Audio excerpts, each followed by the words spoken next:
Hello, happy Thursday, everyone. Welcome to today's AMA, which is an Ask Me Anything. So today we're going to be focusing on if you're considering buying Salesforce for your company, if you're looking into that investment, what are some potential questions that most companies ask or need to be asking? So we're really going to be opening it up to the audience. It's an AMA, so the AMA format really means that anyone is able to ask questions, and it's any question goes. This is a trend that started on Reddit, and from there it's really become a whole thing. So it's really a good opportunity. My name is Robin Leonard. I'm the CEO and co-founder of AFDigital. AFDigital is an 11-year-old Salesforce consulting business. So typically known as an SI or a system integrator, we help medium to large organizations transform their business on Salesforce. Salesforce is a cloud-based CRM. It's really an amazing ecosystem of products. It started off with a sales-oriented CRM, so it was mostly used for B2B sales. I first saw it, early in my career at Vodafone. They implemented it for corporate B2B sales. That was kind of the first use case. Then Service Cloud came along, and then Marketing Cloud, and now it's a whole ecosystem of products, which is really exciting. So what we're going to be doing today is an AMA, and as I said, it's an Ask Me Anything. So really, I'm inviting you guys to send in your questions. So comment. This is being live streamed, so I am live. This is a live thing that's going on. I'm in Sydney CBD, and so this isn't scripted or anything. So any question is fine, even if it's a personal question about me. So I'll take anything. So okay, great. So we've got some questions coming in. The first one that I will take is, how much does Salesforce cost? So this is a really great question. And Salesforce there's a perception in the market that Salesforce is very expensive.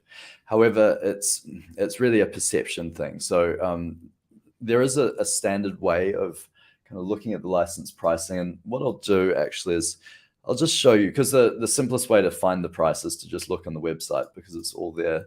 So let me just open up a screen, Salesforce license and editions.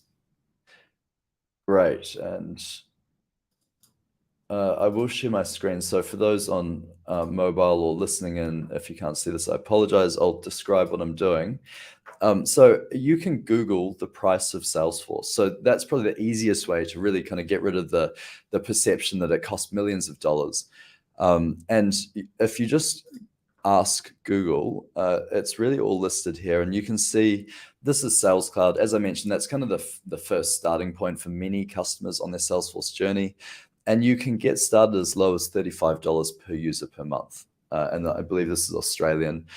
For the enterprise edition, and so you'll learn a lot about the license pricing as you go through your journey with Salesforce, and you'll get very familiar with the different editions.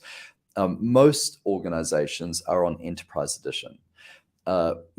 Essentials is very much a small business offering, and it's very much out of the box, and it works the same as, say, HubSpot CRM, or like it's got the basics of a CRM, and it's really good, but you can't, say, customize it or integrate it with things. The professional edition is a kind of more advanced version, and it does have a lot of different things you can do with it. But really, once you get to enterprise, that's when everything is open, and you can start to add custom objects and custom fields and integrations with other systems. And so really, we see a lot of customers start their journey at Enterprise Edition. So that's really the starting place is $210 per month per user. And that's the list price. So, and I'm not allowed to speak about, how much Salesforce account executives can discount or what a good discount is. That's not really my place as their partner. But what I can say is that they are negotiable and flexible, and they'll find a way to make it work for your business. every negotiation is very custom, and there is a process for getting things like non-profit discounts, and there's all sorts of ways of making it work for you so this price isn't prohibitive. And what you'll find is if you go out to market, a lot of the other CRMs that kind of tout being cheap, once you add on all the comparative features and things like that, it actually does start to get up to the same price anyway. So that's a good benchmark, is for CRM, which is most of where people start. That's about $210 per month. Once you get into the Marketing Cloud, and you can also look at Marketing Cloud pricing, Salesforce Marketing Cloud license and editions. And here we go. So it's all very publicly available. And again, this is list pricing. Okay, not sure. I'll just have a look at marketing. I haven't looked in here for a little bit, so I'm not sure if they've taken down the pricing. Marketing Cloud, Customer Data Platform, Engagement. Okay. So recently, for those that are familiar with Marketing Cloud, they've actually kind of rebranded a lot of the products within Marketing Cloud. So, and if you need any help navigating these, please reach out. So you've got Marketing Cloud starting at $400 per month. That's the basic. What we see most organizations go with is Professional Edition Marketing Cloud. So that's about $1,250 per month. So that's kind of, if you look at the CRM licenses and say you need a small number, say you start with a team of 5 people, that's about $1,000 per month at list. And then if you go to Marketing Cloud, that's another $1,000. So you've got 5 people plus Marketing Cloud, $2,000 per month over 12 months. That's $24,000 a year. So, and that's the list price. And again, as I said, if you reach out to your Salesforce account executive, you can actually negotiate discounts and things like that. So I hope that's given a good indication of how much Salesforce costs. When it gets really expensive, a lot of the time it's in the scaling. So the thing to consider is that this, say, Professional Edition, it comes with a certain volume of utilization, and they call it super messages. And it's really the amount of messages I can send. And there's a few different parts to Salesforce where there's utilization volume limits. So as you scale your consumption of the platform, also the cost can increase as well. But that's all very known as you buy the license. There's no kind of hidden costs. The account executive should make you quite aware of, what do you think you're going to need, so that you can plan out your budget in advance and you don't get any surprises. So those are the things to consider with Salesforce. I guess when people do say it's expensive, is they are utilizing it a lot. And if they're using it a lot, you also have to kind of ask what value are they getting from it, because if they're getting value from a small utilization and they scale that, then the ROI should be paying for that. So that's the consideration. If it's just being used a lot, but you're not getting the value back. Let's say you're using Marketing Cloud like it's MailChimp and you're just doing a monthly email newsletter. That's all you're doing, but you're doing it to a massive subscriber database. Some of that may result in business, but because you're not effectively using that database to gain value, possibly you may not be getting as much value from Marketing Cloud investment as you could be. So a lot of it's how you use it. But yeah, those are the kind of considerations I'd look at. Great.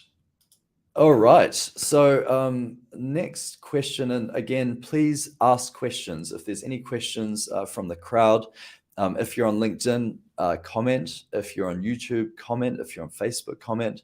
I think Twitter live stream doesn't allow commenting. Great. Okay, so next question. How do I buy Salesforce? What is the process? Great. This is a fantastic question. I'm going to have my tea. So the easiest way to start is probably just to put an inquiry on the website.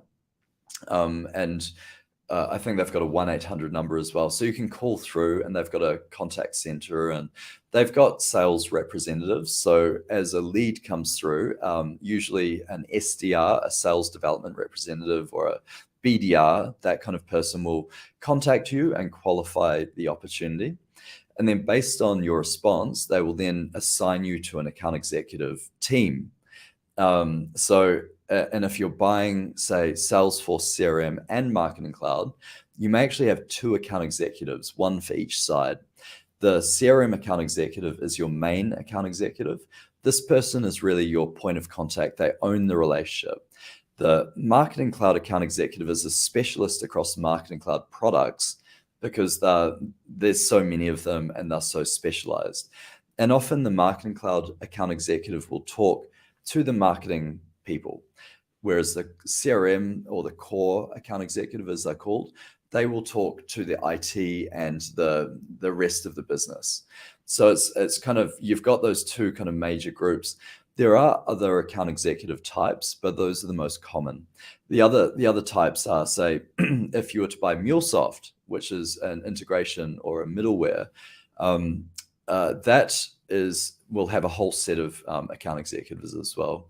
So, and with each account executive, you also have solution engineers that may do platform demos, and there's a number of people that you will come across through the buying cycle. But it's really the reason is because Salesforce is not one product. It used to be. So it used to be a CRM, and it used to be Sales and Service Cloud was for the longest time.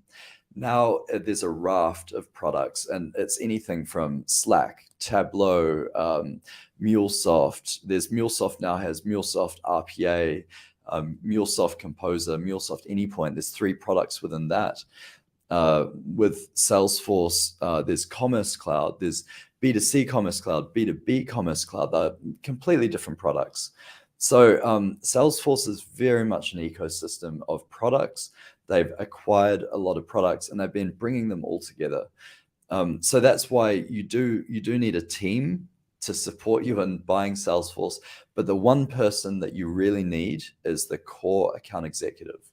So, or the CRM account executive. So that's kind of the process, is to reach out to Salesforce. They will take you through a process where they identify what you need and then make a recommendation on licenses. At some point, they may also recommend partners. So as you're buying Salesforce, it's important to recognize you can't implement it yourself. It's not, you can. So that's probably a different question, but it's a good idea if it's an integration required. So if you need to integrate Salesforce with other systems, you really need a partner that's done a similar integration before. That's a kind of like, that would be a rule, I'd say.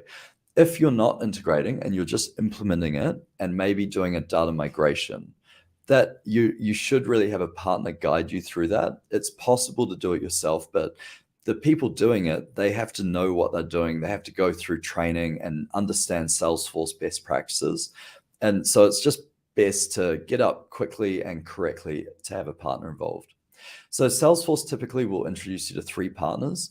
And then as Salesforce is selling you the licenses, in parallel, the partners will be quoting you for the project. And then you kind of get to the same conclusion where you're like, okay, I've got a quote for the partner, I've got a quote for the implementation, and then you can sign on the dotted line.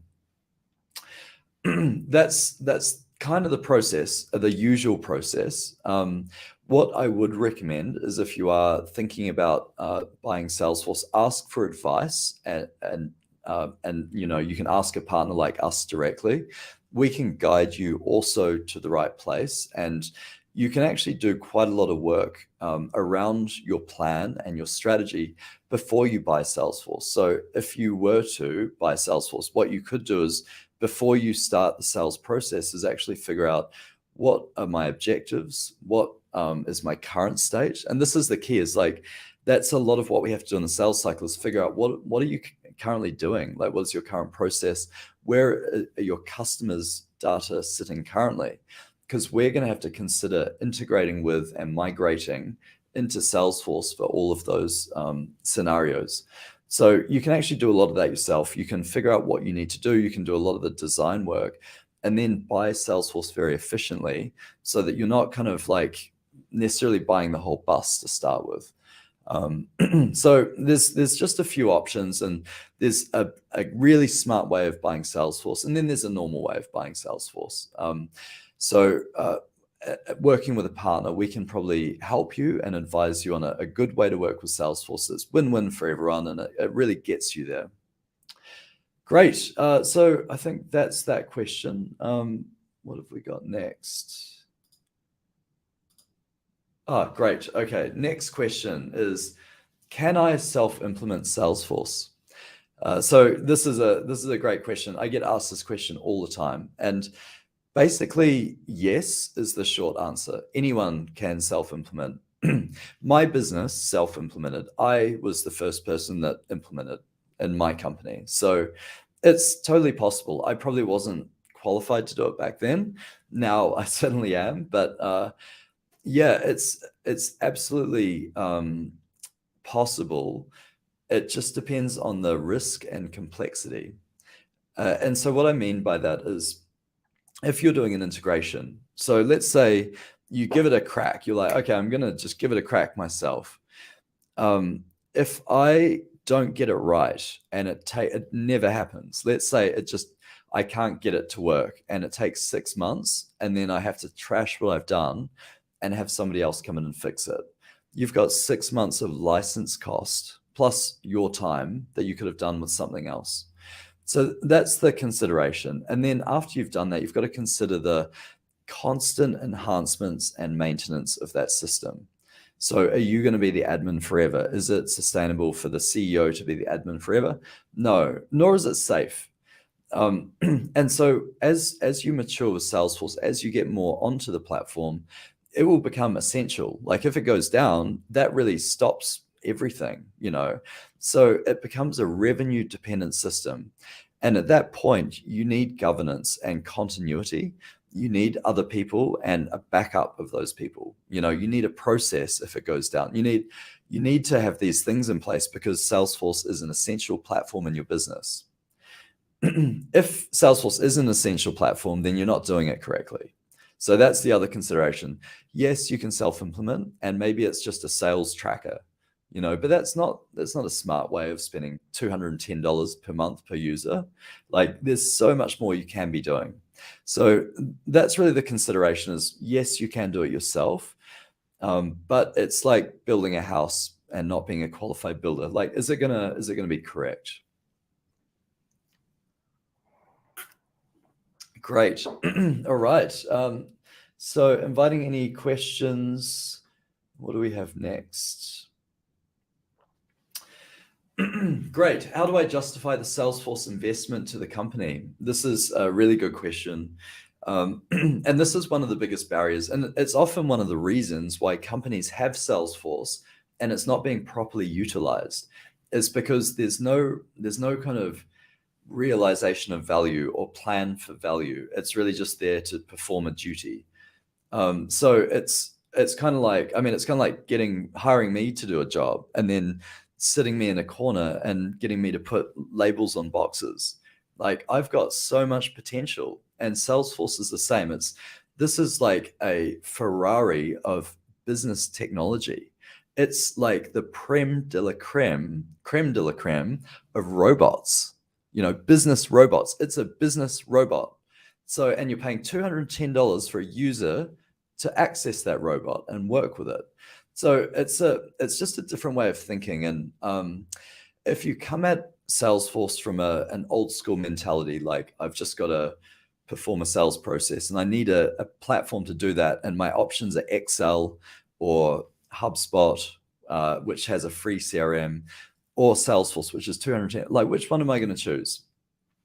That's if you're using it like a sales tracker. But if you're using it like a business robot, and I don't know a better way of saying this, a more professional way, but it's like I call our Salesforce Rex, and Rex is our business robot, and it does stuff for us. And it's like we scale the value with Rex without scaling the cost of Rex, because Rex has got a lot more power that we're not using. It's like using 10% of your brain. Like you just have to use it to get the value. Like that's all it is.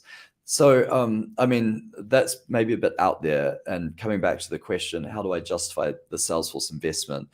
It's about looking beyond the basics. Like I've got the basic use case, like sales automation, sales CRM. So it's Sales Cloud, that's what it does. So I can think, okay, if I put this in, is it going to get me more sales? Not immediately. It's probably going to be more work for the salespeople. But what if I automate the contract generation process and the contract signature process? That is going to save a lot of time for my sales reps because they're just like, I mean, everyone knows that's a hassle. So now we've done that, and now it takes them, 8 hours less per deal.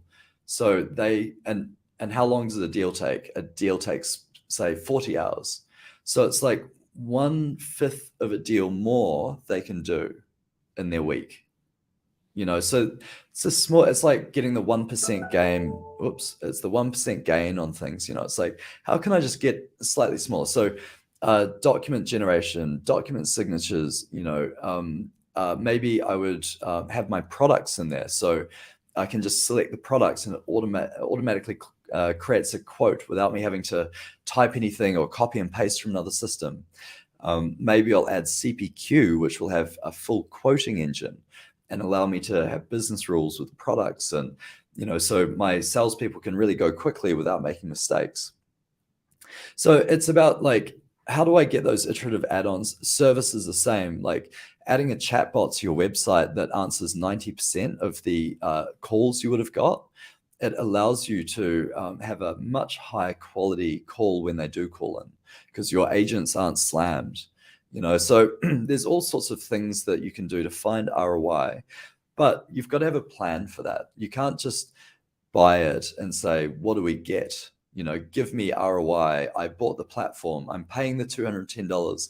It's not as simple as that. It's like a farmer buying a tractor and just using it once to, pull some logs, and that's it.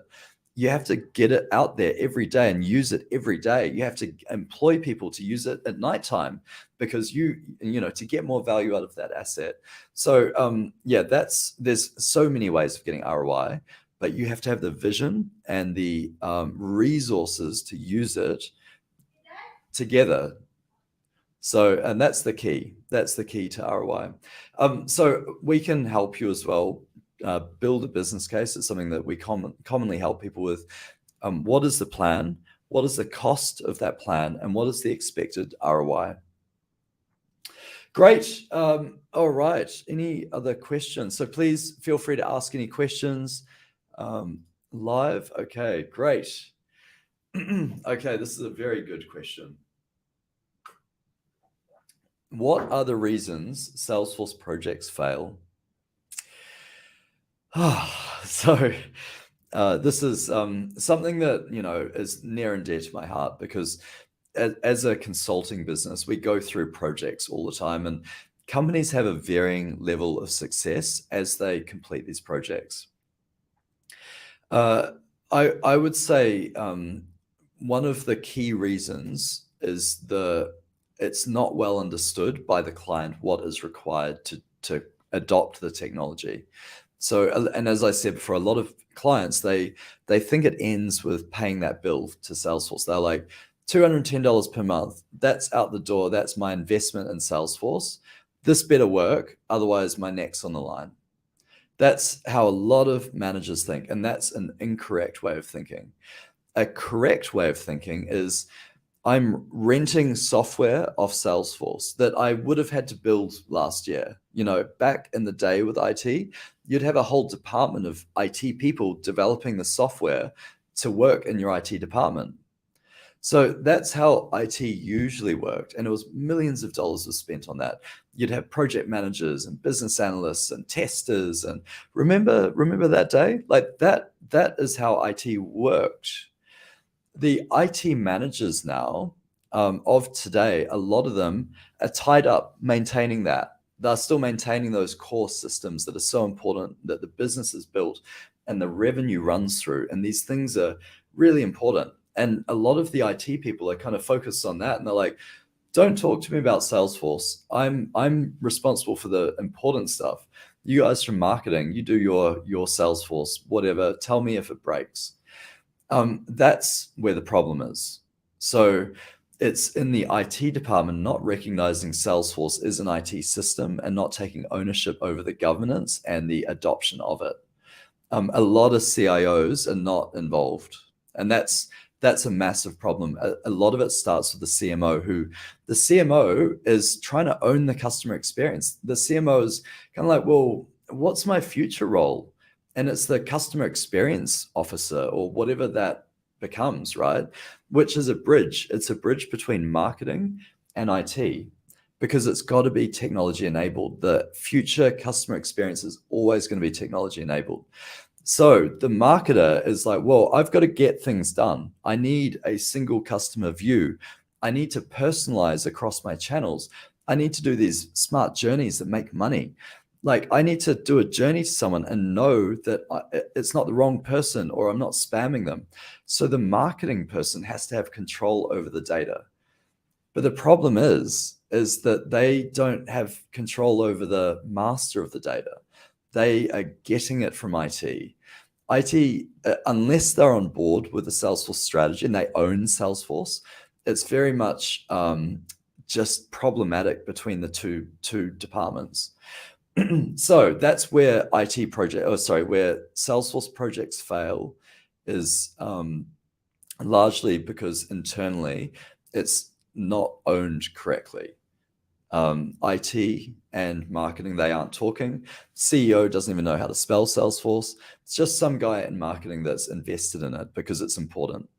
So where we've seen companies do it really well is where IT is heavily involved in the Salesforce adoption. They've applied the same amount of rigor and governance to Salesforce as they have to every other system. They have a project manager, they have a business analyst, they have a program manager, they have a business case. They know that this is an essential strategic platform for the future of the business. So that's a really important reason why projects fail. The downflow is really all of the other reasons. So because of the lack of buy-in and understanding, you could almost say it's a naivety of the companies not knowing what they don't know when they buy Salesforce. As a kind of downstream impact of that naivety is there's not the adequate budget assigned for the internal project and the partner project to support the license costs. They may have got the license costs correct, tick.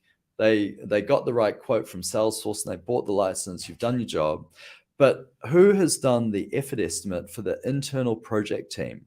So who is going to be the business analyst? Who's going to be the UAT testers? Who's going to be the project manager? Who's going to oversee the project manager and have some kind of governance? After it goes into production, who's going to be responsible for L1 support, L2 support? Who's going to be responsible for enhancements? Who's going to run the roadmap? Are you going to have multiple project streams that continually enhance the different Salesforce platforms that you're investing in? So, and because that's the other consideration, is a team that work on Salesforce CRM is a different team that work on Salesforce Marketing Cloud. It's a different skill set and it's a different expertise. You can obviously have multi-skilled people, but underestimating that it's just a different beast.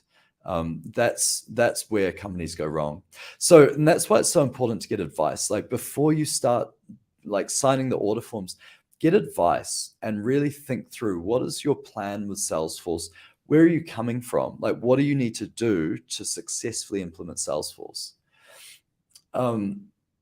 So I think those are the key reasons, is really not understanding the true cost and the true work required to adopt Salesforce.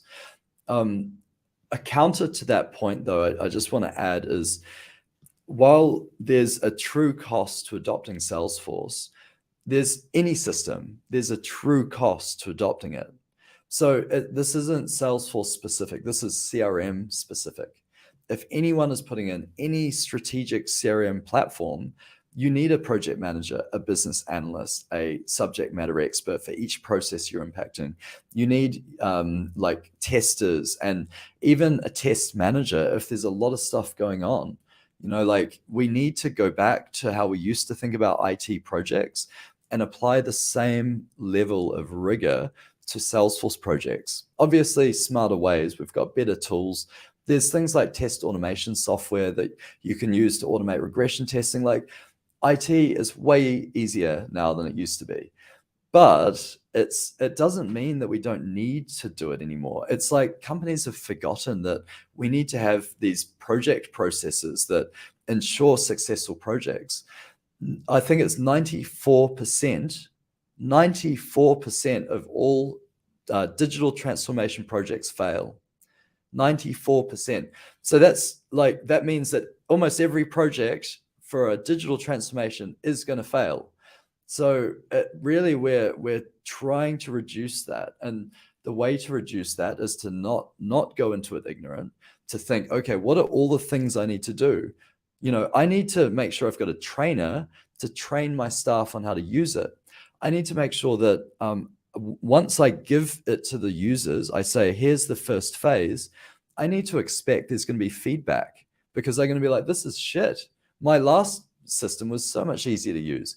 So there's an element of change management. So you need to have a phase 2 where you listen to their feedback and then optimize.